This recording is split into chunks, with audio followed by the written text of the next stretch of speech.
fur on the bottom. Excuse me, madame. Buttons all the way Monsieur? down. Yeah, thank you. Would you Yeah. care to taste the wine? Yes, please, thank you.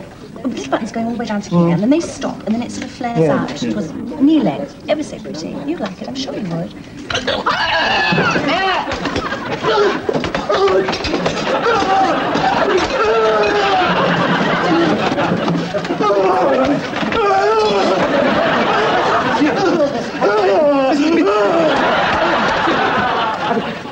Thank you. Delightful. Anyway, the little buttons go down to here.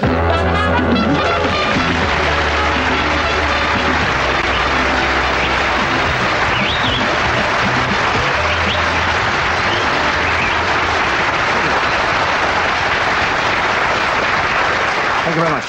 That's what it does to you, that booze. A little fellow coming out of a bar. Sneaking out of a bar, and the priest comes up to him and he says, "What are you doing? What have you been doing in that bar?" He said, I just stepped in to have a little drink there. And the priest says, "But I thought you were a teetotaler." He said, "I am, but I'm not a fanatic."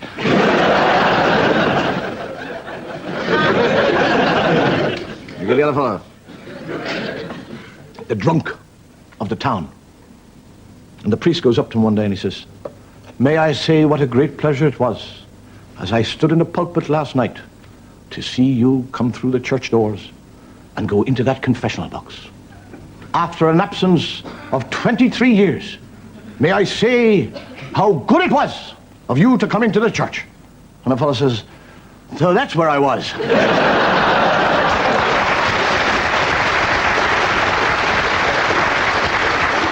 You get the other fellow gets drunk one night, comes home, and his wife wakes him up in the morning. She said, "You were really drunk last night." He said, "I wasn't." She said, "You were." He said, "I wasn't." She said, "You were. I sat here for a half an hour and looked at you try to get your trousers off." He said, "Well, that doesn't prove I was drunk." She says, "Over the top of your head."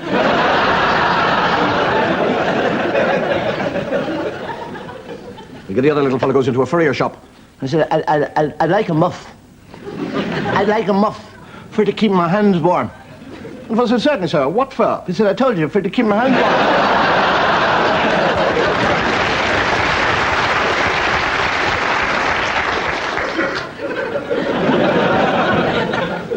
We get the two fellas coming back from a night out, very drunk, and it's pouring with rain.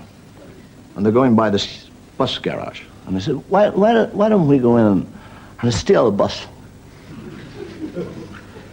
A double-decker. I like to smoke. and we'll drive home. You get in there, and I'll keep a lookout. The other fellow climbs through the window. And he's in there for about a half an hour, and the fellow outside, all he can hear is this terrible banging and clanging and crashing on the inside. And after half an hour, the fellow comes out and he says, "There isn't a 58 bus in there." He said, "Well, why didn't you take a 61 and we could have got off at the roundabout and walked?"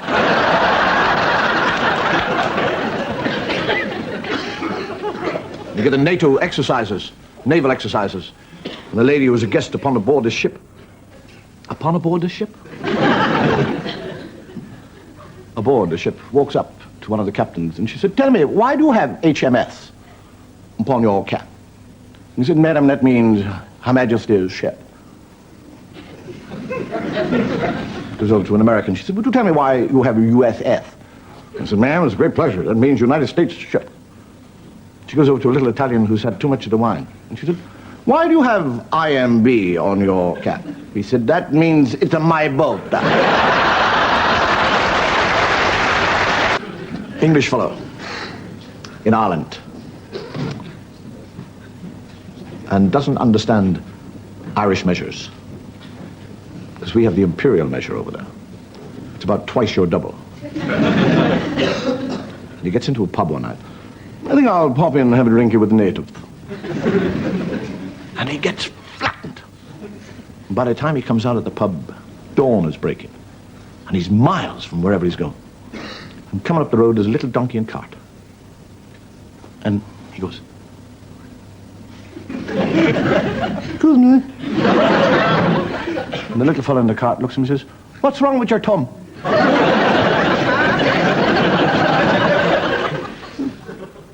"Nothing, it's a gesture."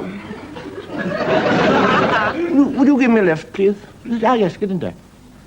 He said, "Where are you off to?" He said, I'm going to the market with the pig." To the juggling along there. and he spots a shotgun in the bottom of the cart. And the English are very wary of Irish fellas with guns. I said, well, why do you have the gun down there? And he said, well, you see, when I'm driving to the market in the early morning, you'll see pheasant and partridges and hares and rabbits, and I just pick it up and shoot them and take it home for dinner. Very simple. And just then, a truck comes around the corner, goes, boom, right into the donkey and cart, and carries off. And the little farmer picks himself up at the ground and he looks at his donkey that's lying there with a broken leg. And he goes, oh, God, there, Neddy. Look at me little donkey with his broken leg. I'll have to put you out of your misery. And he picks up the shotgun, boom, looks at the pig, which is lying there with blood pouring out of the nostrils. He goes, I'd never get a penny for that at the market. Boom, looks at the Englishman who's lying in the ditch. Broken leg, broken arm, sliced across the head. He said, are you all right? He said, I've never felt better in my life.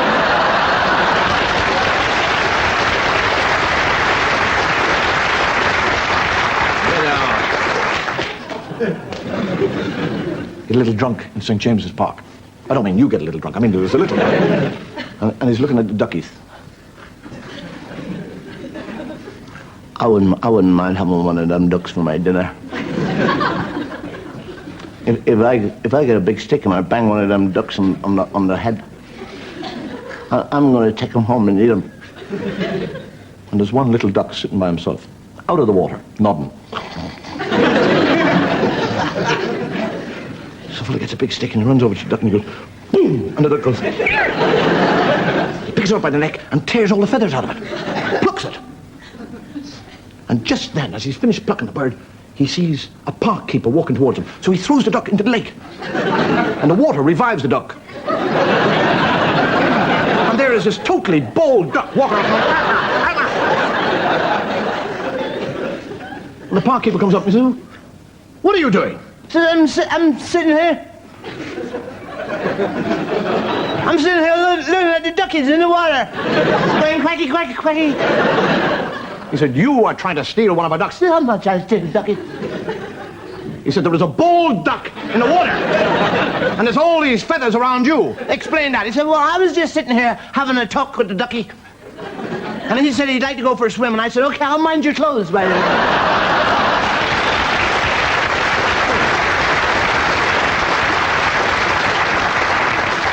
Have you ever actually thought, where are we all going? I don't mean the afterlife. I know where I'm going. I mean now.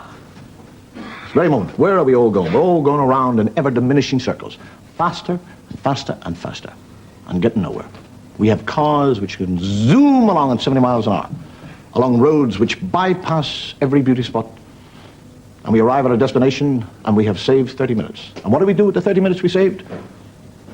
We spend it telling people how much time we saved on the way up. I knew an American lady who had every time-saving device she could possibly have. Washing machines, cookers, waste disposal, even a toothbrush. Electric toothbrush. And she was 73 years of age. And she reckoned that she had saved so much time in her life she was only 41. So I said to one, I said, what do you do with all this time you've saved? And she said, I sit here and go out of my mind with boredom. So what I'm trying to say, if you have time, don't waste it. Time is precious. Use time at every opportunity.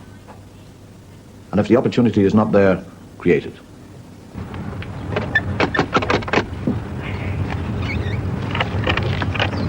Good morning, madam. I'm your local florist. And do you realize that 9 months tomorrow is Mother's Day? But I don't understand. I'm not a mother. Exactly. We haven't got a moment to lose.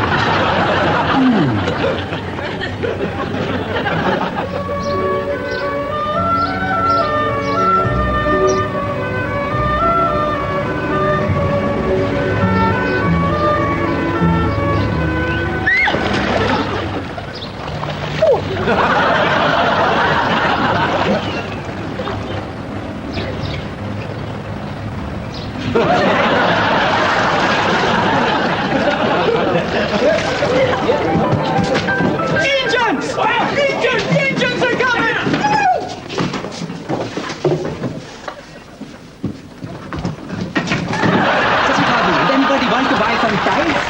Indian size.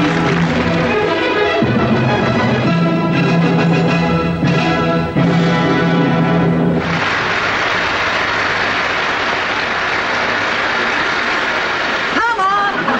Your tea's ready!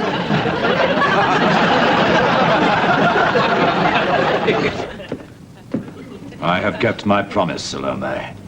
I give you the head of John the Baptist. Now you must carry out your part of the bargain. As I promised, for the head of John the Baptist, I will dance the dance of the 7 veils.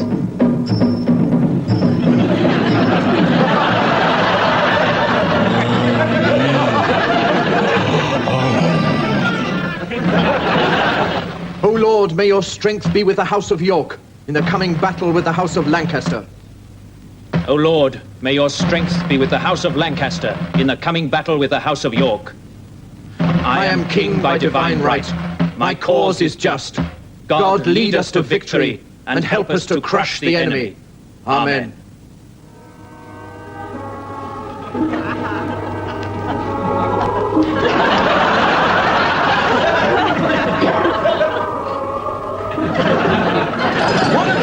And all is well. 1 o'clock and all is well. 1 o'clock and all is well.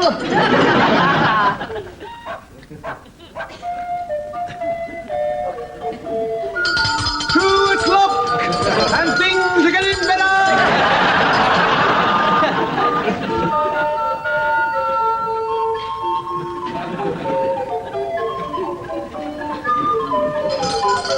20 past 3 and everything's bloody marvelous.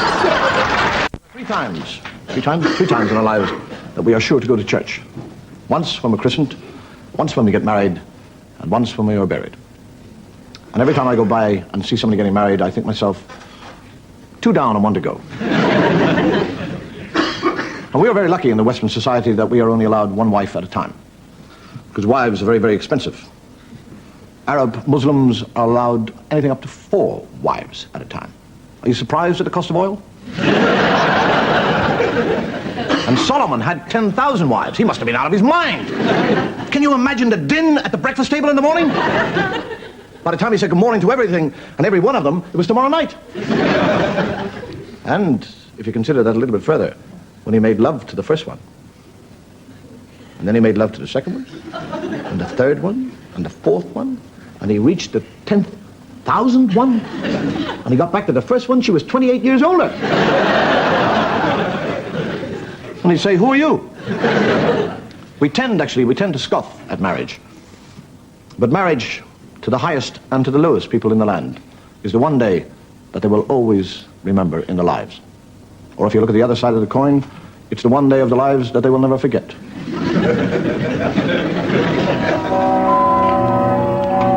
Do you, James, Sidney, Albert, take this woman to be your lawful wedded wife? Yes, I do. Do you, Daphne, Margaret, Evadne, take this man to be your lawful wedded husband? I do. Yes, man, have you the ring?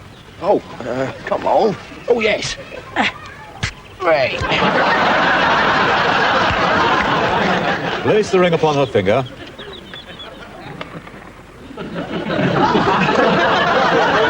I now pronounce you man and wife. You may kiss the bride.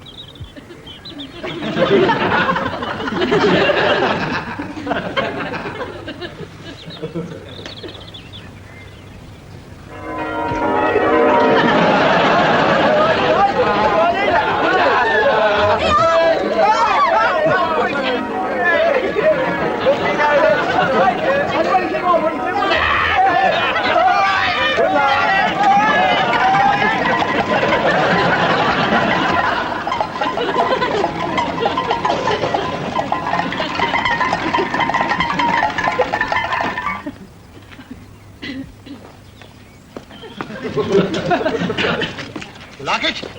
Wait. Very well for the trail. You?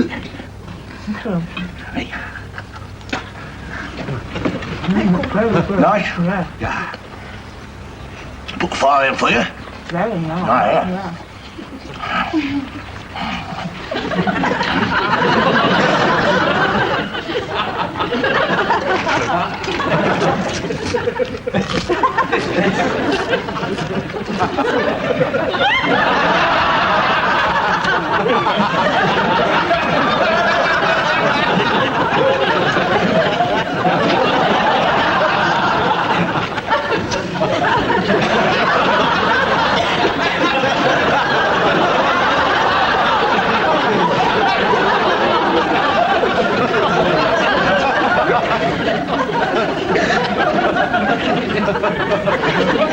Here, look. Oh, it's a film camera.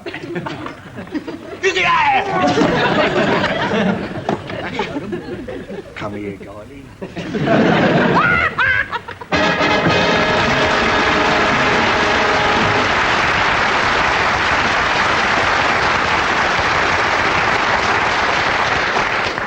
Why do we always go off of the best parts? The little Irish lady in the north of Ireland. Does she speak like that in the north of Ireland? She gets a job with a Protestant backer.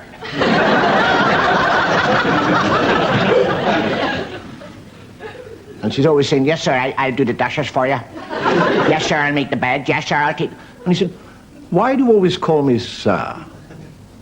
She said, I don't know what to call you. He said, you're Catholic, aren't you? Yeah.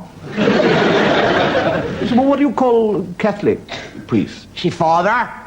I call him father. He said, well, you can call me father, if you'd like to. She said, yes, sir. She walks away. She says, call him father. Him a father with a wife and 6 children.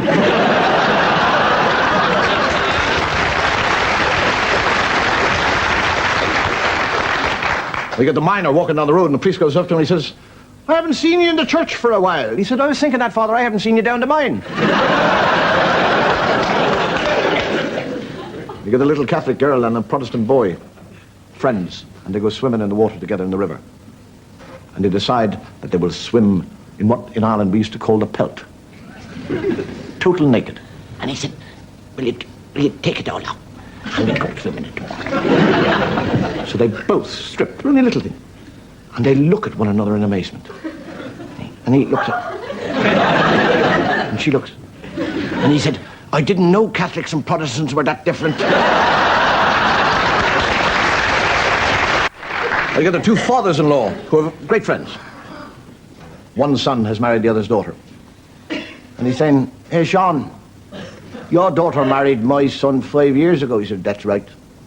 They've been married for 5 years and they've got no children. Do you think it's hereditary?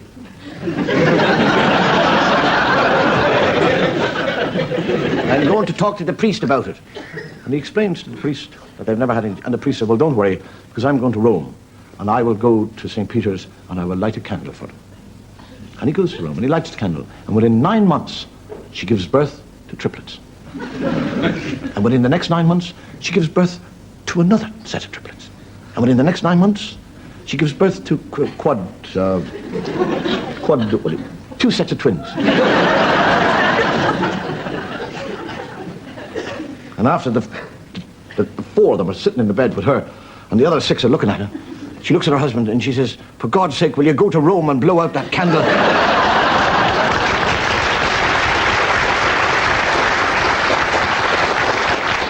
Okay, the young priest taking his very first ever confession.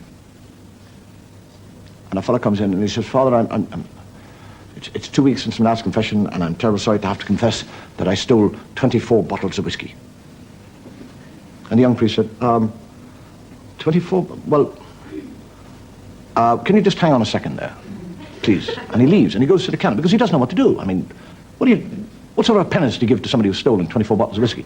So he goes to the old canon and he says, I have a fellow in the confessional box who's stolen 24 bottles of whiskey, and I don't know what to give him. And the canon says, don't give him more than £1 a bottle.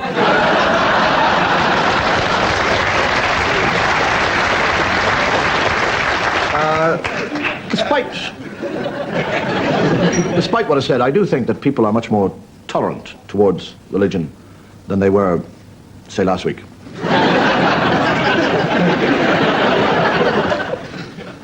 400 years ago, it would have been a very dangerous thing to tell religious gags. If I'd have been alive then, I wouldn't have been. Actually, I might have been the first atheist martyr. Come to think of it, I still might be. Ah, well, as they say, in for a penny, in for a pound. What did you do before you came into the priesthood? Oh, actually, I was a supermarket manager. Well, that's interesting. Yeah. I bet there must be a difference between a busy store and a half-empty church. Oh, not really, you know. No? No, much the same.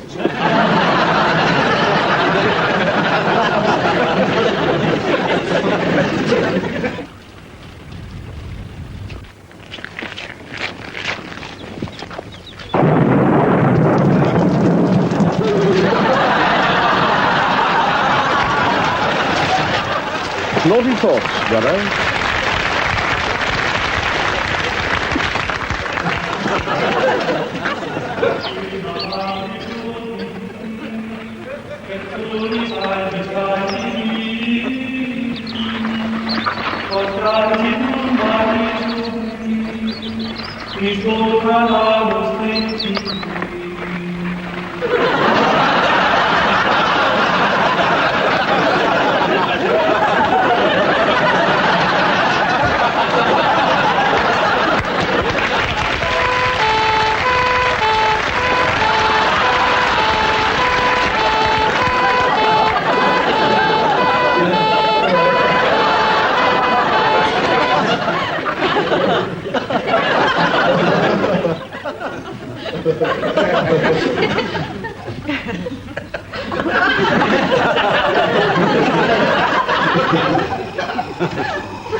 So far in this series, I haven't told a ghost story. And as this is the last show in the series, I think tonight is the night. If I may, I would like to tell you a true story. A story about a house that had a bad room, what they call in Ireland a bad room. It had an atmosphere. People were loath to go into it. They didn't wish to have anything to do with it. And if people heard about this room and they wanted to go and see it, the people of the house would say, please don't go near the room. And if you do go near the room, always go with somebody, because it has some sort of fatal attraction to draw those people in. And people would open the door and let people look into the room. And the sense of attraction to that room was like a magnetic pull. They would want to go in. And that is why the other person was there, always to stop them. And then one young, foolish man decided against all advice that he would spend the night in the room. And people pleaded with him, scolded him, shouted at him, screamed with him, fought with him. And he said, no, I will spend the night in the room to rid us all of this superstitious rubbish. And he went in to that room. And the door, without any human being touching, closed behind him.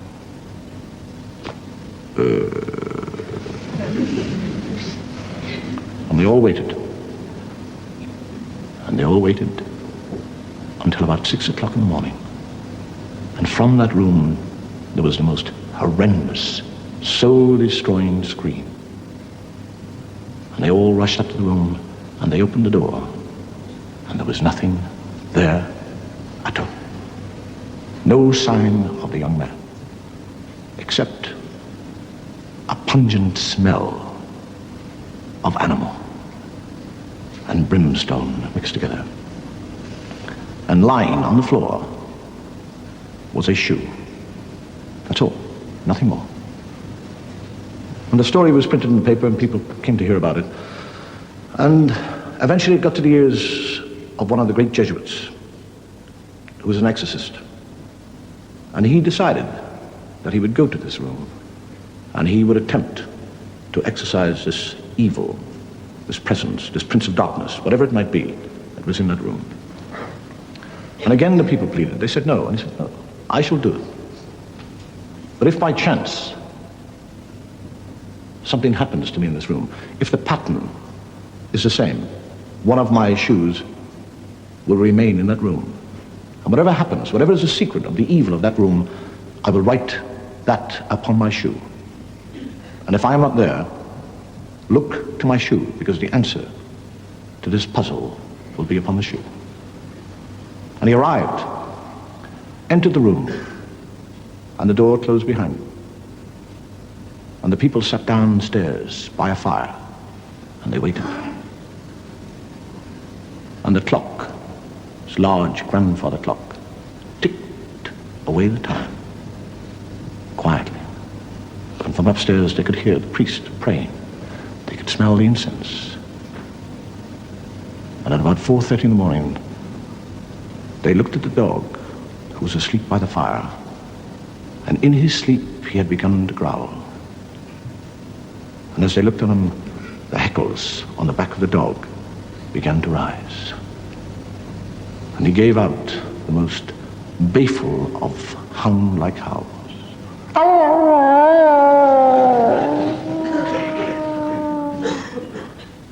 And from the room upstairs, they heard the scream.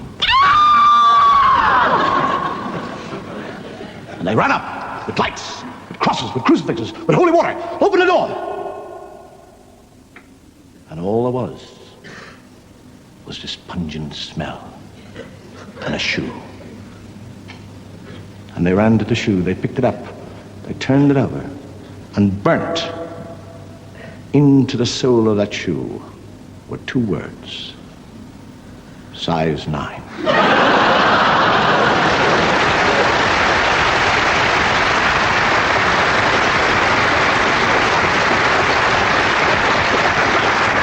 You might remember, in one of the earlier shows, we did a sketch regarding King Arthur and his stone. Now, all professional artists make mistakes. The only difference is that our mistakes are put down on a piece of tape or film. And we don't normally make many mistakes, but in this particular sketch, we made quite a few. And I thought it made us laugh, so just by chance, it might make you laugh. So here it is. Running. 327, take 2. Action. What game do these knights play, Merlin? 'Tis no game, Arthur. 'Tis the legend. Legend? Aye. 'Tis said he who, I'm sorry. 327, take 3. What game do these knights play, Merlin? 'Tis no game, Arthur. 'Tis the legend. Legend? Aye. 'Tis said that he who draws... 327, take 4.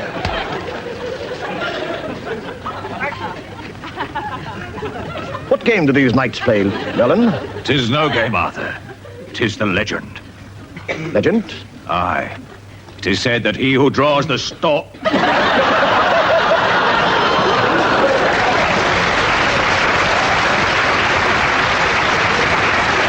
have, during the present series, done something like 200 sketches. And it's not that we're running out of sketches, is so much as that we're running out of time to show sketches. And I have now a group of sketches that if I don't show you now, they will never, ever be seen. They will be taken from here down into the bowels of this building and placed upon a shelf to gather dust and to be forgotten and never, ever to be seen. And I think that's sad, because part of our souls are on those sketches. And because it's so sad, I'm not going to let it happen. A reception, yeah? Oh, thanks. I see. Thank you. Your room is ready. You can go up now, Mr. and Mrs. Smith.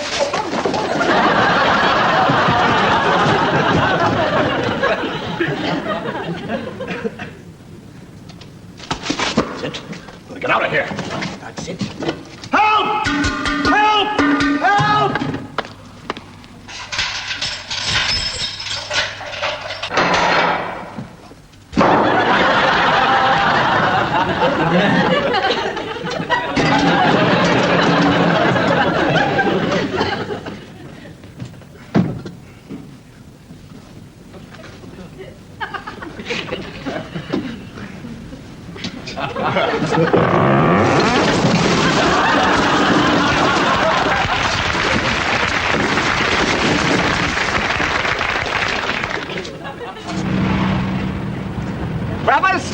you now to endorse the official strike action of your executive in the usual way with a show of hands. All those in favour?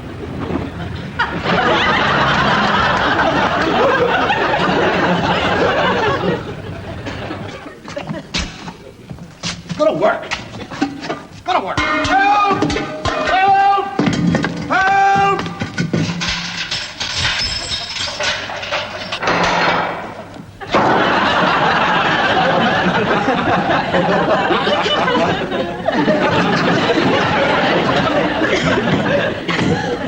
Corporal Marsh, you're charged with cowardice, deserting your post, and turning your back on the Indians. What do you have to say? I am not guilty, sir. I am not a coward, and I never turn my back on the Indians. There'll have to be an inquiry into this, Corporal. You're dismissed. Fall out. Sir.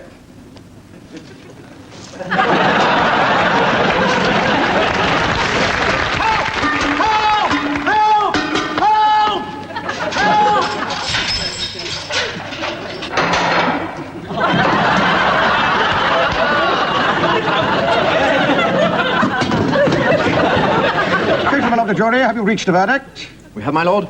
We find the defendant guilty. You have been found guilty of the charges brought against you. Do you have anything to say before I pass sentence? No, my lord. May I say that I am shocked and dismayed to learn that one of the country's top auctioneers has not only been proven to be a cheat and a liar, but somebody who has betrayed the trust of innocent individuals. I sentence you to 6 years imprisonment. 7. 7. 8. 8. 9. Do I hear any advance on 9? 9 once, twice, 3 times. 9. I sentence you to 9 years imprisonment. Rubbish!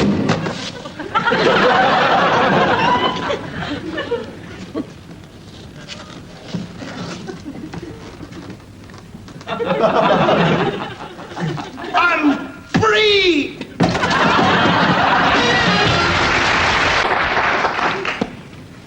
I had a friend in Ireland, little farmer, widower.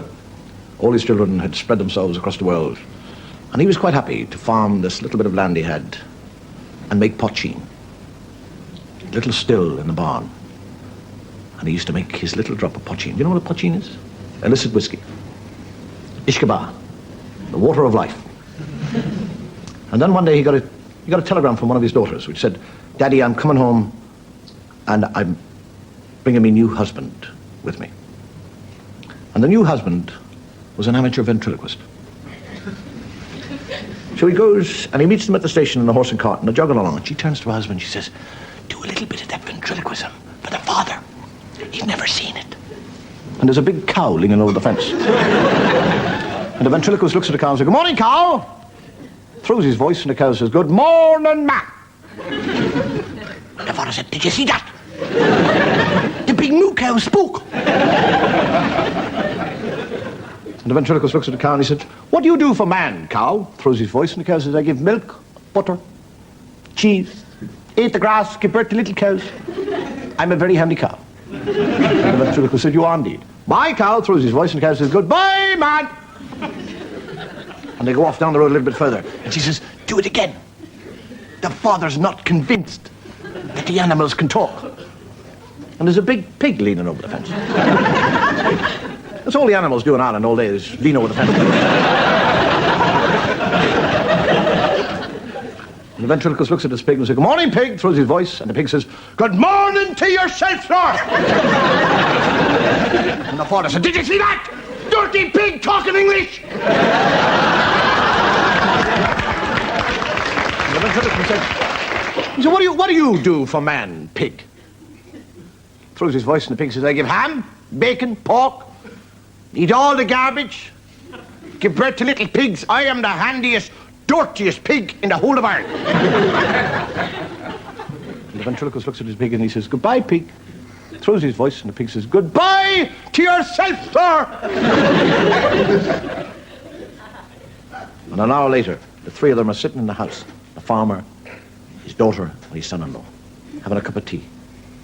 And the father looks at the son-in-law and he says, "What sort of a job have you got?" And he said, "I'm in the customs and excise."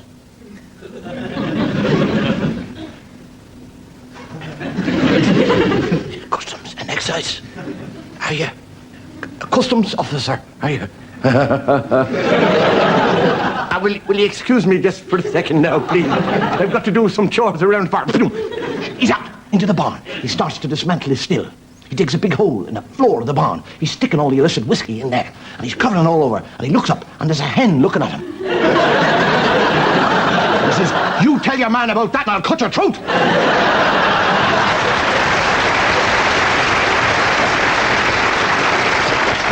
No, I think it's time to go, isn't it? Time to knock off.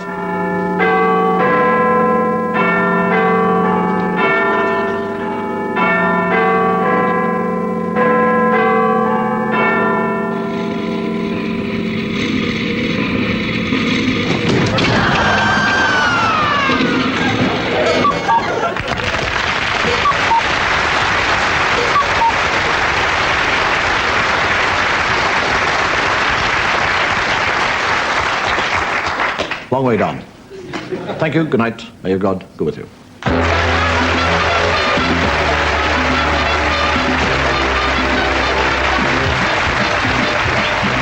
That was the final episode in the current series of Dave Allen at Large. However, next Saturday, commencing at 8:30, a brand new comedy lineup with Love Thy Neighbour, followed at 9 o'clock by Bless This House. In just a few moments, we'll show you a few scenes.